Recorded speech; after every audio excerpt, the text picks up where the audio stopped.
स्वागत है यीशु मसीह की प्रेजेंस में। अकाल,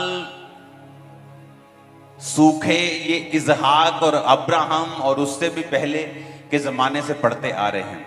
लेकिन बाइबल में लिखा है इसहाक ने सूखे में ही, उन दिनों में जब अकाल था, उसी देश में बोया और 100 गुना फलों को लेके आया। और अगर आप इसका रीजन देखेंगे तो रीजन ये था कि इसहाक से परमेश्वर बात करता था। जब इसहाक देश छोड़ना चाहता था तो परमेश्वर ने कहा था इसहाक इस देश को मत छोड़ना, इसी में रह और मैं तुझे बरकत दूंगा। और बाइबल कहती है उसी देश में इसहाक ने जोता, बोया और 100 गुना फलों को लेके आया। और उस समय सबसे महंगी चीज जो थी वो सोना नहीं थी, चांदी नहीं थी, हीरे नहीं थे।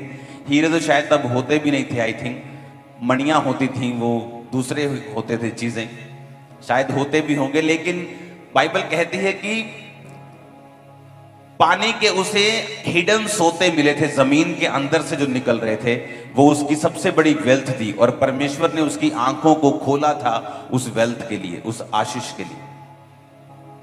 उसी देश में जहां लोग सूखे से मर रहे थे, बाइबल कहती है इसहाक 100 गुना फलों को लेके आ रहा था, उसकी फसल 100 गुना फल लेके आ रही थी। और बाइबल कहती है हिडन पानी के सोते जो थे उसे मिल रहे थे। परमेश्वर ये आपकी लाइफ में प्रूफ करना चाहता है कि इकोनॉमिक सिचुएशन जितनी मर्जी खराब हो, देश जितने मर्जी लड़ रहे हो, जितनी मर्जी बीमारियां और महामारियां आ रही हो, लेकिन अगर आप परमेश्वर की आवाज को सुन सकते हैं, अगर आपका रिलेशनशिप परमेश्वर के साथ मजबूत है, वो आपको उन्हीं देशों में हिडन ट्रेजर दे सकता है, सोते दे सकता है। इसीलिए अगर आप पुराने हिस्ट्री में चले जाएंगे, आज से 30 साल पहले चले जाएंगे, तो दुनिया की सबसे बड़ी पेंटिकोस्टल चर्च जो थी वो दुनिया के सबसे बड़े गरीब देश में बनी। सबसे बड़ी चर्च तो अमेरिका में बननी चाहिए, कनाडा में बननी चाहिए, ऑस्ट्रेलिया में बननी चाहिए, जर्मनी, फ्रांस में, क्रिश्चियन देशों में बननी चाहिए। लेकिन वो नाइजीरिया में बनी, जहां पर लोग खाने के योग्य पैसा भी नहीं कमा पाते। अगर आज आप वहां पे चले जाएंगे तो एक ड्राइवर की तनख्वाह, एक आम ड्राइवर जो सब जगह काम करता है, वहां 30,000 नायरा उसकी तनख्वाह होगी सिर्फ। और एक नायरा जो 1 रुपए का 6 नायरा आता है, आप लगा लो कि 5 से 6,000 रुपए इंडियन वहां पे तनख्वाह है। और अगर आप वहां पे चावल देखेंगे तो 250 रुपए किलो मिलते हैं चावल। और वहां पे लोग अपना पेट भी नहीं पाल सकते। लेकिन जो परमेश्वर का काम वहां पे हुआ वो बिल्कुल अलग था, क्योंकि जिन लोगों ने परमेश्वर के ऊपर भरोसा किया, परमेश्वर ने बताया कि तुम्हारा देश कैसा भी हो, तुम्हारा आसपास कैसा भी हो, तुम्हारी मंदी लगी हो, आसपास लोग मर रहे हो, कोविड हो, लेकिन अगर मैं तुम्हारे साथ हूं, मैं उसी देश में तुम्हें 100 गुना फल दे सकता हूं, तुम्हें बरकत भी दे सकता हूं, तुम्हें आशीष भी दे सकता हूं। और सबसे बड़ी बात, जब परमेश्वर के साथ हम चलने लगते हैं, जब परमेश्वर के साथ हमारे संबंध कायम होने लगते हैं, बाइबल कहती है जब अब्राहम ने हाजिरा को अपने घर से निकाल दिया, तो हाजिरा अपने बेटे के साथ जब जंगल में घूम रही थी, तो एक जगह दूर हटकर वो रोने लगी और ये कहकर दूर हट के रोने लगे कि मेरा बेटा मुझे रोता हुआ ना देख ले, क्योंकि हम लोग मरने वाले हैं, पानी खत्म हो चुका, रोटी खत्म हो चुकी, और वहां पे कोई ढाबा नहीं होता था, जंगल होते थे, कोई पानी का सोता नहीं उसे मिल रहा था, तो जंगल में लोग मरते थे। आज भी लोग मरते हैं, अगर आप ध्यान से स्टडी करेंगे तो तब तो बिल्कुल ही लोग उन जंगल, मतलब कि एक बड़ी गहरी सिचुएशन थी उनके लिए। और बाइबल कहती है परमेश्वर का दूत हाजिरा से मिला, परमेश्वर ने हाजिरा की आंखें खोली, बाइबल कहती है, और उसे पानी का कुआं दिखाई दिया। पानी का कुआं नहीं था वो क्या था? वो जीवन था उसका और उसके बेटे का।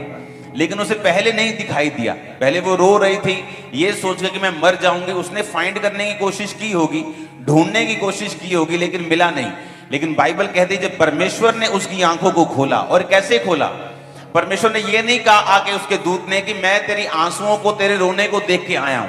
परमेश्वर ने कहा मैं तेरे लड़के की प्रार्थना को सुन रहा हूं। कुछ लोग, कुछ कलीसियाओं में ये एक बुरी आदत है, उनको लगता है कि अगर हम रो रो कर प्रार्थना करेंगे तो परमेश्वर हमारी सुन लेगा, जबकि उन्हें ये नहीं पता कि रोकर प्रार्थना करने से परमेश्वर नहीं सुनता, वो विश्वास की प्रेयर को सुनता है, चाहे वो रोकर की गई हो, चाहे बिना रोकर की गई हो।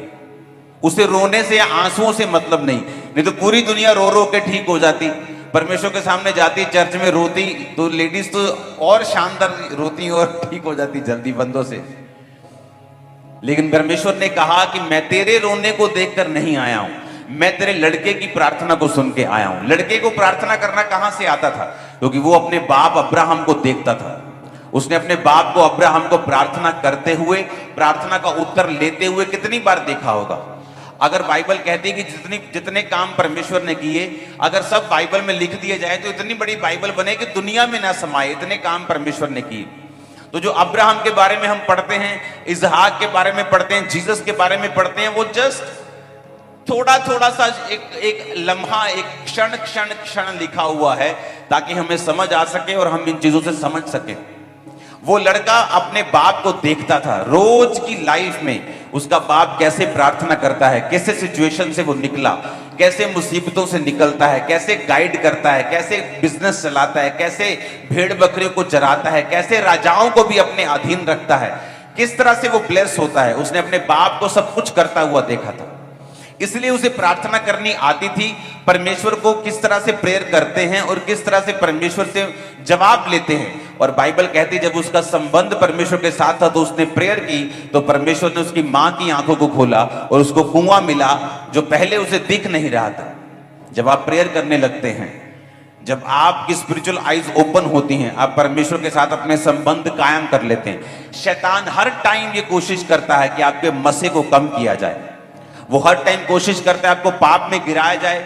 वो बड़ी लंबी प्लानिंग्स बनाता है आपकी लाइफ में, छोटी प्लानिंग नहीं होती। आपको लगता है कि ये जो हो रहा है आपकी लाइफ में एक फ्लो के साथ कुछ हो रहा है, या आपका मन डिस्ट्रैक्ट हो रहा है, ऐसा नहीं है। शैतान बहुत धीरजवंत है, इतना धीरजवंत है कि कुछ विश्वासी शैतान जितने धीरज नहीं रखते। वो बड़े लंबे प्लान के साथ आपकी लाइफ में चलता है। किन लोगों को आपकी लाइफ में प्लांट करना है, किन लोगों को आपके आसपास रखना है और उनके द्वारा फिर आपकी लाइफ को गिराना है। शैतान बड़ी स्ट्रेटेजिकली, आराम से, पेशेंस रख के, धीरज रख के, धीरे धीरे आपकी लाइफ में काम करने की कोशिश करता है, क्योंकि उसे ये बात मालूम है कि जिस दिन आपने परमेश्वर से तौबा कर ली, जिस दिन आप परमेश्वर में सही चलना शुरू कर दिए, जिस दिन आपने परमेश्वर के साथ अपने संबंधों को कायम कर लिया, आपकी स्पिरिचुअल आईज ओपन होंगी, आपको वो दिखेगा जो आपका जीवन जिस चीज पर निर्भर करता है। कई बंदों का जीवन उनके बिजनेस के ऊपर निर्भर करता है। जब उनका बिजनेस डाउन होता है, उनकी फैमिली डाउन होती है, उनकी सारी चीजें खत्म होनी शुरू हो जाती हैं, तो परमेश्वर जानता है आपके बिजनेस के लिए आपकी स्पिरिचुअल आईज को कैसे ओपन करना है।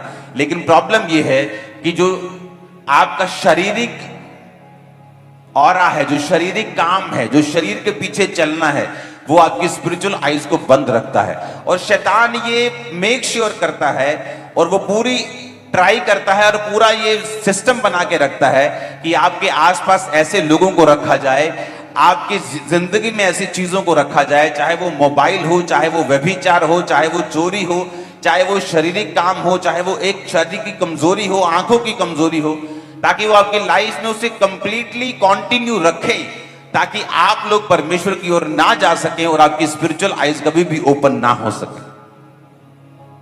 कितने इन बातों को समझ रहे हैं? तो ये चीजें आपकी लाइफ में होनी जरूरी है। अगर आपने इन परमेश्वर के साथ अपने संबंधों को कायम नहीं किया और अगर आपने परमेश्वर के साथ अपने प्रेयर टाइम को, अपने संबंधों को करेक्ट करके आप नहीं चले, तो शैतान आपके मसे को उड़ाता है, आपकी रिलेशनशिप को उड़ाता है, आपकी स्पिरिचुअल आईज को ओपन होने नहीं देता। शैतान को यह बात मालूम है कि जिस दिन आपकी स्पिरिचुअल आईज ओपन हो गई, आप उन चीजों को देख पाएंगे जिन पर आपकी लाइफ निर्भर करती है। कुछ लोगों की जिंदगी उनकी टेस्टिमनी के ऊपर निर्भर करती है। कुछ गवाहियां ऐसी हैं, अगर आपकी लाइफ में नहीं होंगी तो आप आगे नहीं बढ़ सकते, आप वो मुकाम हासिल नहीं कर सकते, आप स्पिरिचुअल लाइफ में भी आगे नहीं जा सकते। तो शैतान ये पूरी कोशिश करता है कि आपको उन गवाहियों तक ना पहुंचने दिया जाए, आपकी शरीर की आंखों को खोल के रखा जाए, आपके पाप को हमेशा जगा के रखा जाए, आपकी स्ट्रगल को जो पाप के प्रति है हमेशा ऑन रखा जाए, ताकि आप उन्हीं चीजों में लड़ते रहें और मरते रहें और उन चीजों की ओर ना देख पाएं जो परमेश्वर ने आपके लिए रखी हुई है। हालेलुया। यूथ बोलता है कि हमें व्यभिचार के अटैक होते हैं, तो शायद शादी के बाद हम ठीक हो जाएंगे। आप अगर अभी व्यभिचार के नीचे हैं और व्यभिचार में गिरते हैं, जब आपकी मैरिज हो जाएगी उसके बाद भी आप इस स्पिरिट से फ्री नहीं हो पाएंगे। मैं आपको बता रहा हूं, पाप एक स्पिरिट है। अगर आज आप फ्री हैं, आप कल भी फ्री हैं। अगर शादी से पहले आप फ्री हैं, उसके बाद भी आप फ्री हैं। ये शैतान की सब चालें हैं। तू जवान है, तू कुंवारा है, ऐसा कुछ भी नहीं है।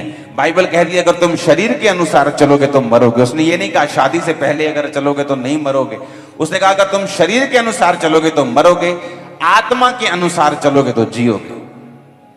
हालेलुया। अगर आपने नींव को समझ लिया, अगर आपने बेस अपना अच्छा डाल लिया, तो आपको अगला वचन समझ भी आएगा और वो आपकी लाइफ में काम भी करेगा। हालेलुया। अब हम पढ़ेंगे तीसरा यूहन्ना की पत्री, उसका 1 बाब उसकी 2 आयत को। हे प्रिय, मेरी ये प्रार्थना है कि जैसे तू आत्मिक उन्नति कर रहा है, वैसे ही तू सब बातों में उन्नति करे और भला चंगा रहे। Beloved, I wish above all things that thou mayest prosper and be in health, even as thy soul prospereth. उसने कहा जैसे तू आत्मिक उन्नति कर रहा है, वैसे ही तू शरीर में भी क्या रहे, हेल्थी रहे। परमेश्वर ने ये नहीं कहा तू चंगियाई को पाए, उसने कहा तू हेल्थ में रहे। चंगियाई पाने से भी ज्यादा बेटर है कि आप हेल्थ में रहें। चंगियाई कितने तरीके की होती है? एक चंगियाई वो है जो परमेश्वर ने ऑलरेडी आपके शरीर में एक सिस्टम के द्वारा, रोग प्रतिरोधक जो क्षमता हम बोलते हैं, उसके द्वारा डाली हुई है। आपको चोट लगती है, आप देखते हैं उसके ऊपर निशान बनना शुरू हो जाता है, आपका जख्म भरना शुरू हो जाता है। चाहे आप विश्वासी हैं, चाहे आप अविश्वासी हैं, आप धीरे धीरे हील होने लगते हैं, आप चंगे हो जाते हैं। ये परमेश्वर ने ऑलरेडी आपके, जानवरों के, सबके शरीर में, बॉडी में डाला हुआ है। एक हीलिंग है जो दवाइयों के द्वारा आपको मिलती है। आपका सिर दर्द है, आपको कोई प्रॉब्लम है, बुखार है, आप डॉक्टर के पास जाते हैं, दवाई खाते हैं, आप हील हो जाते हैं। लेकिन मैं उस हीलिंग की बात नहीं कर रहा हूं। एक नेचुरल हीलिंग है जो आपकी बॉडी अपने आप कर लेती है, लेकिन वो भी एक लेवल तक करती है। जब बड़े रोग होने शुरू होते तो बॉडी उस पर भी जवाब दे जाती है, वो हीलिंग नहीं कर पाती। एक हीलिंग वो है जो दवाइयां करती हैं, हर्ब्स करती हैं, डाइट करती है। जैसे डॉक्टर को बुला के आपको डाइट सिखाई गई थी। बहुत से लोग हैं जो लीवर से, किडनी से प्रॉब्लम में रहती हैं, अगर वो उस डाइट को फॉलो करें जो सेमिनार में आपको बताई गई थी, आप हील हो जाते हैं। लेकिन आज मैं उस हीलिंग की भी बात नहीं कर रहा हूं। क्या मसीही को डाइट फॉलो करनी चाहिए? 100% करनी चाहिए। एक्सरसाइज करनी चाहिए, करनी चाहिए, नहीं तो आप नेगेटिव एक्सपीरियंस करके भी ये चीजों में वापिस आओगे। लेकिन आज मैं उन चीजों की बात नहीं कर रहा हूं। आज मैं उस हीलिंग की बात कर रहा हूं जो डायरेक्ट परमेश्वर करता है, आंखें खोलने वाली। ऐसी हीलिंग जो दवाइयों से नहीं हुई, ऐसी हीलिंग जो आपकी बॉडी नहीं कर सकी, आपका रोग प्रतिरोधक क्षमता नहीं कर सकी, मेडिसिन नहीं कर सकी, आपकी बॉडी नहीं कर सकी, कोई नहीं कर सका, जो डायरेक्ट परमेश्वर के कांटेक्ट से आपको मिलती है। जो चर्च में हमने देखा है टेस्टिमनीज को, ऐसी टेस्टिमनी जहां पे 10-10 डॉक्टर्स चेंज हो चुके थे, मेडिसिन खाई जा चुकी थी, डाइट खाई जा चुकी, सब कुछ किया जा चुका था, लेकिन वो हील नहीं हुए। लेकिन जब ले हैंड हुआ, प्रेयर को रिसीव किया, परमेश्वर के कांटेक्ट में आए, तो वो हील हुए। आज मैं उस हीलिंग की बात कर रहा हूं। तो बाइबल कहती है कि परमेश्वर ये चाहता है कि आप हीलिंग में रहें, ना कि बीमार होकर चंगियाई प्राप्त करें। बाइबल कहती है परमेश्वर ये चाहता है आप हेल्थ में रहें, आप चंगे रहें, आपकी बॉडी हेल्थी रहे। तो पहले ये समझना जरूरी है कि परमेश्वर जिस तरह आत्मिक चीजों को, आत्मिक उन्नति को महत्व देता है, वो चंगियाई को भी महत्व देता है। जिन लोगों को लगता है कि चंगियाई एक शारीरिक चीज है, तो मैं उनको बताना चाहता हूं कि चंगियाई परमेश्वर की आत्मा का एक वरदान है। तो जो चीज परमेश्वर की आत्मा का एक वरदान है, वो शारीरिक कैसे हो सकती है? जो पवित्र आत्मा का वरदान है, वो शारीरिक कैसे हो सकता है? वो एक आत्मिक चीज है। इसलिए परमेश्वर ने वचन में लिखा है, जिस तरह तू आत्मिक उन्नति कर रहा है, तू ओवरऑल हेल्थ में रहे, ये मेरी इच्छा है, वचन कहता है। आमीन। निर्गमन 23 उसकी 25 आयत में लिखा है, तू अपने परमेश्वर यहोवा की उपासना करना, तब वह तेरे अन्न जल पर आशीष देगा और तेरे बीच में से रोग दूर करेगा। ये परमेश्वर ने आपको वचन और अपनी इच्छा बताई है। बाइबल कहती है प्रभु यीशु मसीह के पास जब एक कोढ़ी आकर बोलता है कि अगर तू चाहे तो मुझे शुद्ध कर सकता है, तो परमेश्वर ने कहा मैं चाहता हूं तू शुद्ध हो जा। क्योंकि उसे ये क्लैरिफाई नहीं था, उसे श्योर नहीं था वो कि परमेश्वर ऐसे मुझे हील कर सकता है। क्योंकि कोढ़ी का मतलब होता था कि पाप से संबंधित व्यक्ति, वो शहर से बाहर रहता था, परिवार से बाहर रहता था, किसी को टच नहीं कर सकता था, किसी के बीच में नहीं आ सकता था, इजराइल की छावनी में अपने लोगों की बस्ती के बीच में नहीं आ सकता था, ये नहीं कि कहीं दूर किराए पे रह ले, उसे जंगलों में पहाड़ों में रहना पड़ता था। तो वो mentally, physically, financially, socially, emotionally affected इंसान था और उसे मालूम नहीं था कि परमेश्वर की इच्छा क्या है। लेकिन जीसस क्राइस्ट ने अपनी इच्छा को बताया कि हमेशा बीमार के लिए उसकी इच्छा यह है कि वो चंगा हो जाए। हर एक बीमार, आप बड़े से बड़े पाप करके बीमारी में क्यों ना गए हों, परमेश्वर फिर चाहता है आपको हील करना, आपके पाप से आपको आजाद करना। वो चाहता है आप उसके साथ फिर जुड़ जाएं, फिर उसकी उपस्थिति में चले जाएं, फिर उसकी आवाज को सुने और अपने रिलेशनशिप को उसके साथ कायम करें। उसने कहा मैं तेरे बीच में से रोग जो है वो दूर करूंगा। अब चंगाई के बारे में मैं आपको हर हफ्ते अब बताऊंगा थोड़ा थोड़ा, ताकि आप एक ही संडे सुन के अगले दो तीन संडे में से भूल ना जाएं। तो हीलिंग क्या है और क्यों परमेश्वर करना चाहता है, ये थोड़ा थोड़ा मैं आपको अगले हफ्तों में बताता जाऊंगा और वचन चेंज होता जाएगा बाकी का। हीलिंग इसलिए इंपॉर्टेंट है क्योंकि बाइबल कहती है परमेश्वर आपको हील करता है ताकि आप इफेक्टिवली, आप असरदार हो सके उसके किंगडम में और अच्छी तरह से सेवा कर सके। अब आपको ये बात समझ आ गई कि हीलिंग परमेश्वर चाहता है मेरी हो जाए।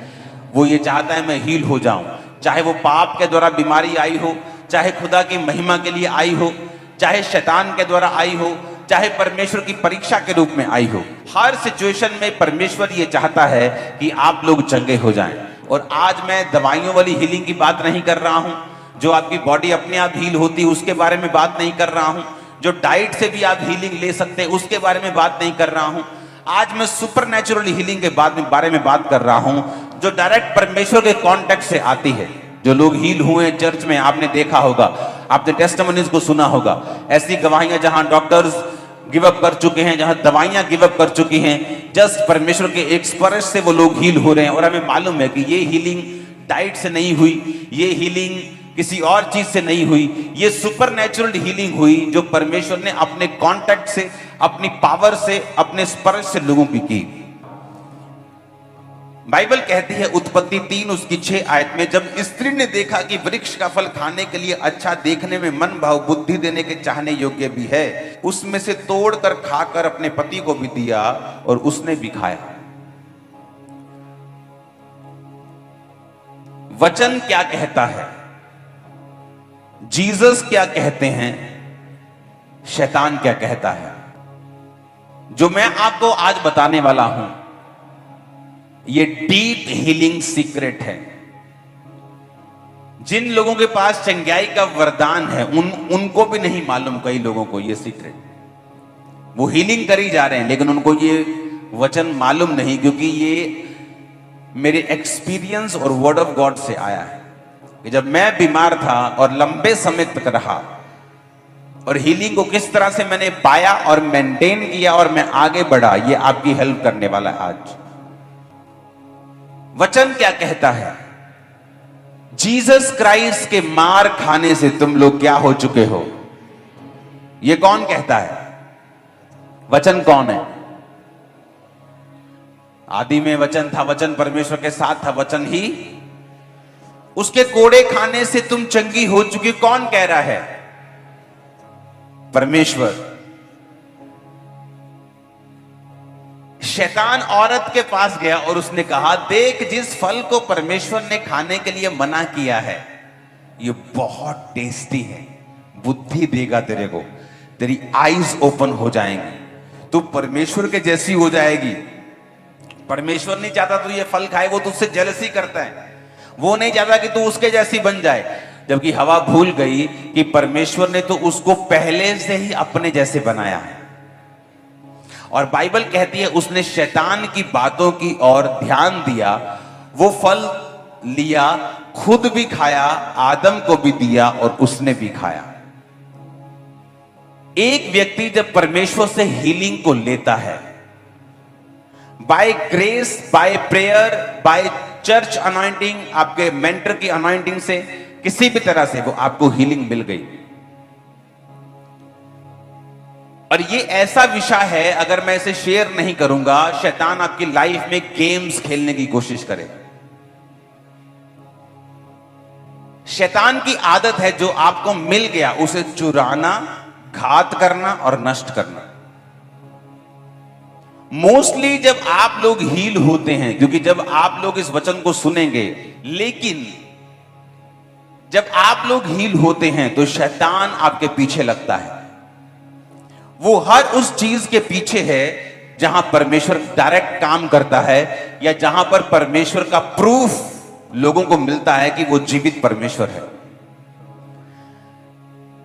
2004 में जब मेरे पे पहली प्रेयर हुई तो मुझे एक झटका लगा और मुझे मालूम हो गया कि अगर कोई मुझे हील कर सकता है तो वो परमेश्वर ही है। जब सालों महीनों में दवाई खा के देख चुका था, ब्रेन के डॉक्टर्स के पास जाके, जगहों के पास जाके, जहां जहां मुझे घमंड था उन सब जगहों में जाके मैं देख चुका था, और मुझे पहली प्रेयर में हीलिंग तो नहीं मिली, लेकिन एक हीलिंग स्पर्श मुझे मिला और मुझे समझ आ गई थी कि परमेश्वर मुझे हील करने की ताकत और सामर्थ्य को रखता है। और उसके बाद जब परमेश्वर की आत्मा ने मुझे मेहनत करने के लिए बोला, सेल्फ डिलीवरेंस के लिए बोला, और मैं फास्टिंग करने लगा, प्रेयर करने लगा और परमेश्वर में चलने लगा, तो परमेश्वर ने सबसे पहले जो मुझे आजाद किया, एक अजीब सा मेंटली अपसेट के अटैक में एक मुझे फीलिंग होती थी जो आप डॉक्टर को भी नहीं समझा सकते, आपको नहीं समझाया जा सकता, लेकिन वो अजीब किस्म की फीलिंग थी जो किसी दवाई से हील नहीं हुई थी। और जो सबसे डिस्टर्ब मुझे रखती थी वो वही चीज थी जो मेरे माइंड में और मेरी पूरी बॉडी में एक ऐसी चीज होती थी जो एक्सप्लेन नहीं की जा सकती, मैं बता भी नहीं सकता, बताना चाहूं तो कि मैं क्या बताऊं, मैं बता नहीं सकता, मतलब शब्दों में। ओके, तो वो हीलिंग जो थी वो परमेश्वर ने मेरी लाइफ में की। जब मैं परमेश्वर में आया उसके 1 साल के अंदर अंदर एक डिप्रेशन से हीलिंग थी जो अभी नहीं मिली थी, लेकिन एक अजीब सी दुष्ट आत्मा की, या कह लो, या एक डिप्रेशन की एक फीलिंग थी, एक पागलपन की, जो परमेश्वर ने मेरी हील की थी। अब जब शैतान देखता है कि आपको परमेश्वर ने हील किया है, मैं आपको बता रहा हूं, अगर आपने ये वचन सुना, आपकी हीलिंग कभी लॉस्ट नहीं होगी, आप कभी गवा नहीं पाएंगे अपनी हीलिंग को, हमेशा बनी रहेगी वो। अब जब एक व्यक्ति या एक औरत, एक मर्द, एक औरत परमेश्वर से हीलिंग लेता है, आपको ये बात समझ आनी चाहिए कि अगर परमेश्वर ने आपको वो हीलिंग दी है तो शैतान पूरी कोशिश करेगा उस हीलिंग को वापस लेने की। कभी कभी क्या होता है, जब मैंने वो हीलिंग ली, जब मैंने परमेश्वर से वो चंगियाई ली, तो कई बार ऐसा होता था, कई बार जब मैं प्रेयर मेरी कम हो जाती थी या और चीजें मेरी लाइफ में होती थी, शक आ गया, अभी नया नया था परमेश्वर में कि क्या सचमुच परमेश्वर, अगर ये परमेश्वर तो बाकी कौन है, बाकी परमेश्वर नहीं है तो वो कौन है, वो इस तरह की चीजें, फाइट चलती थी मेरे माइंड में।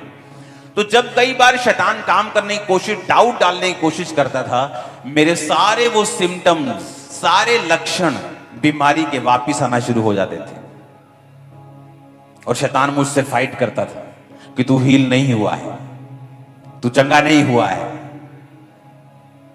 तुझे सिर्फ गलती लगी है, तू जोश जोश में गवाही दे रहा है, तू हील नहीं हुआ है, देख सारे सिम्टम्स वापिस आ रहे हैं, देख सारे लक्षण बीमारी के वापिस आ रहे हैं।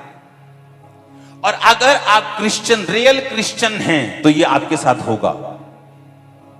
अगर परमेश्वर ने आपको हील किया है तो शैतान ये आपके साथ करेगा। तो जब लक्षण वापिस आने लगते थे तो मैं वचन की नॉलेज रखता था, क्योंकि वचन में बहुत पढ़ता था, इसलिए नहीं कि प्रभु से प्यार था, इसलिए कि परमेश्वर ने वचन पढ़ना मुझे दुष्ट आत्मा के अटैक्स के कारण सिखा दिया था। 3-3 घंटे, 6-6 घंटे, 8-8 घंटे टेरिस पे रह के मैं वचन को पढ़ता था। तो जब शैतान उन लक्षणों के साथ वापिस आता था तो परमेश्वर की आत्मा मुझसे बोलती थी कि अब शैतान वही कर रहा है जो उसने हवा के साथ किया था। अब हवा को या तो उस चीज पे यकीन करना है जो वो फील कर रही है, जो वो देख रही है, जो महसूस कर रही है, या उस चीज के ऊपर जो परमेश्वर ने कही थी कि मैंने तुझे अपनी समानता में बनाया है। या तो हवा इस चीज पे यकीन करे जो शैतान कह रहा है कि फल देखने में बड़ा मन भाव है, बुद्धि देने के चाहने योग्य भी है, टेस्टी भी है, परमेश्वर तो उससे जेलसी करता है। या तो वो अपनी फीलिंग्स के अनुसार चले और फल खा ले और मरे और अपनी चंगाई को, रिलेशनशिप को गवा दे, या तो वो वचनों के अनुसार चले जो परमेश्वर ने उससे कहे थे।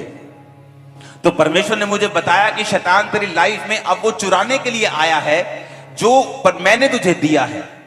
और अगर आपको परमेश्वर के द्वारा दी गई हीलिंग को संभालना है तो दुनिया की एक ही वस्तु है जो उसे संभाल सकती है, वो है आपका विश्वास। अगर आप विश्वास, कौन सा विश्वास? एक विश्वास है कि परमेश्वर ने आपको छुआ, बीमारी चली गई, आपको विश्वास हो गया।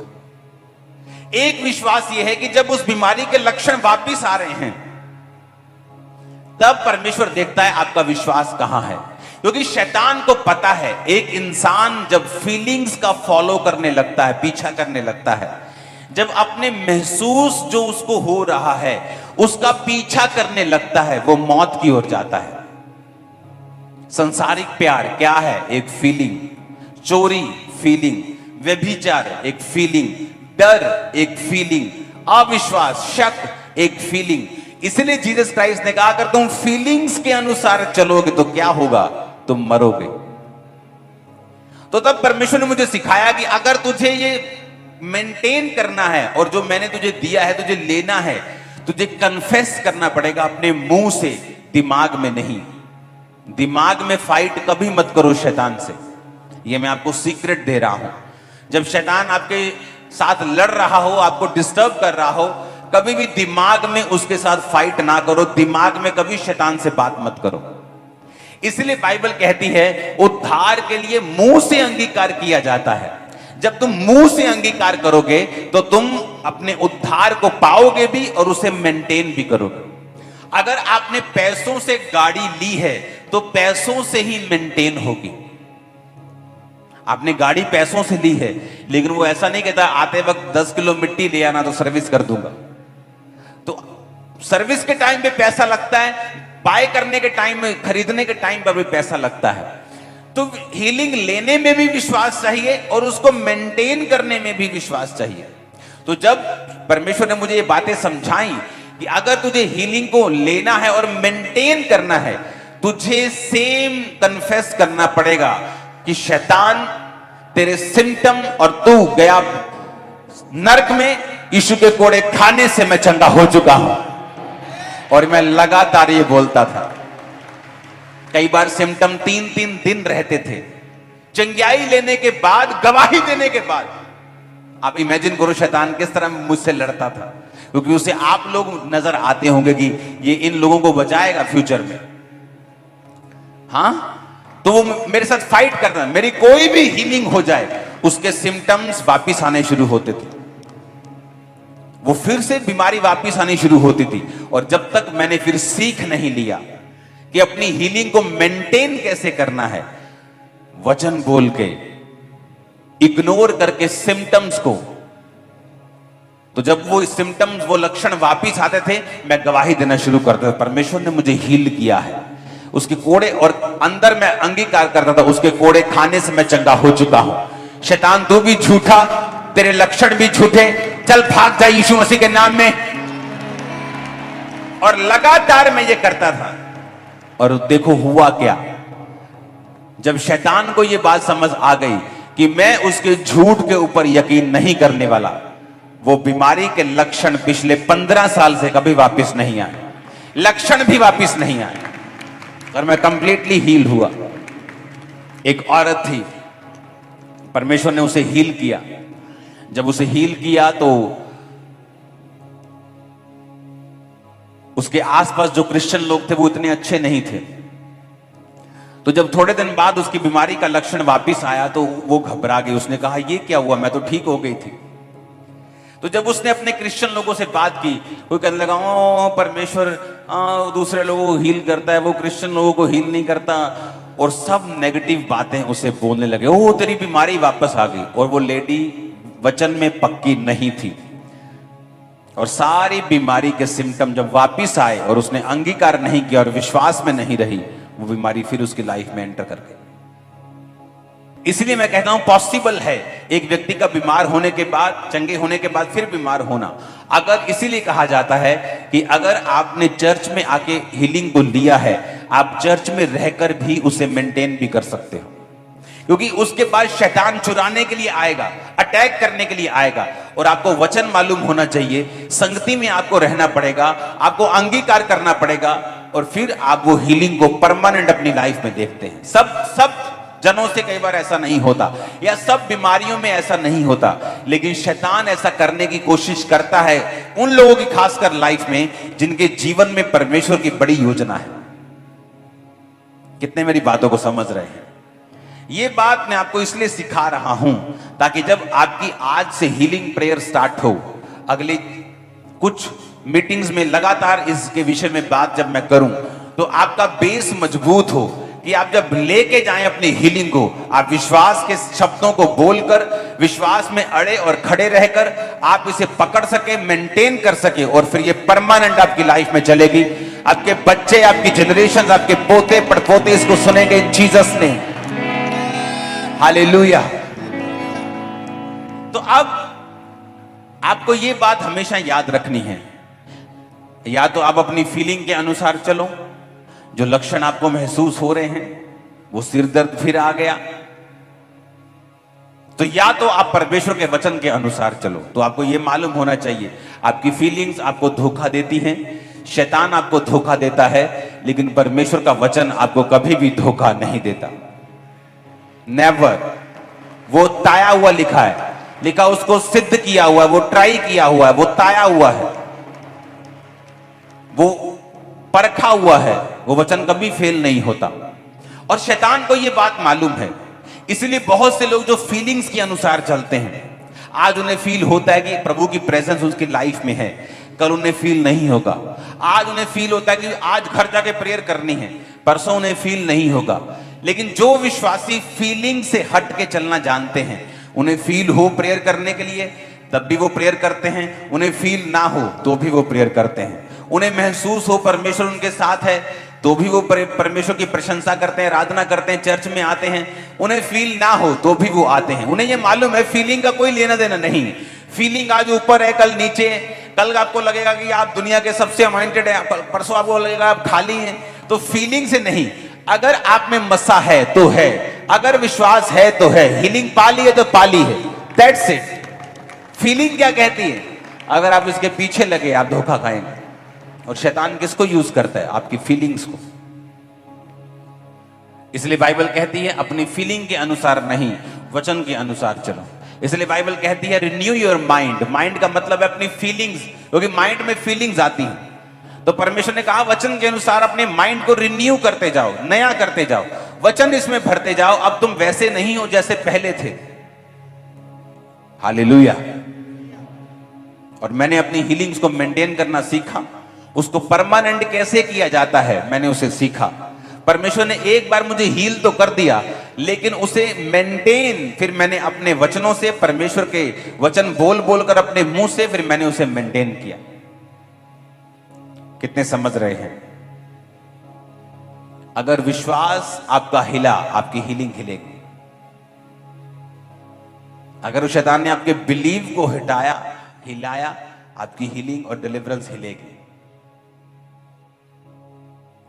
अगर आपका बिलीव बना हुआ है और खड़ा हुआ है कि आप अपने सिम्टम्स की ओर ध्यान नहीं दे रहे हो, आप अंगीकार कर रहे हो, आप प्रेयर कर रहे हो, आप आगे बढ़ रहे हो, शैतान कभी भी आपसे वो चीजें छीन नहीं पाएगा। नेवर। उसे आपका साथ चाहिए अगर वो उसे छीनना है तो।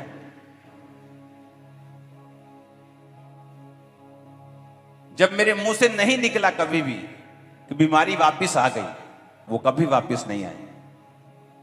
शैतान ने जानबूझ के हिलाने की कोशिश की ताकि मैं शक में चला जाऊं, लेकिन जब मुझे मालूम था कि ये शैतान की एक चाल है, वो कभी वापस नहीं आई। वो आपसे फाइट करता है, वो लड़ता है, उसे ये चाहिए कि जो आपके पास है, जो आपको परमेश्वर ने दिया है, उसे वो वापस छीने, वापस ले आपसे। और उसके लिए वो शक का यूज करेगा, पाप का यूज करेगा। लेकिन आपको अपने विश्वास को, विश्वास के शब्दों को, अंगीकार को कायम रखना होगा। या तो बीमारी गिव अप करेगी या आप गिव अप करेंगे, या तो वो जाएगी या आपका विश्वास जाएगा। ये युद्ध है, युद्ध। देखा कभी युद्ध होते हुए? या तो दूसरा ढेर या तुम ढेर। तो तुम्हें ढेर करना होगा बीमारी को और लड़ना होगा। जब लड़ाई होती है, चाहे छोटा देश क्यों ना हो, लड़ाई लड़ाई की तरह ही होती है, फाइट पूरी चलती है, जिंदगी मौत का सवाल होता है।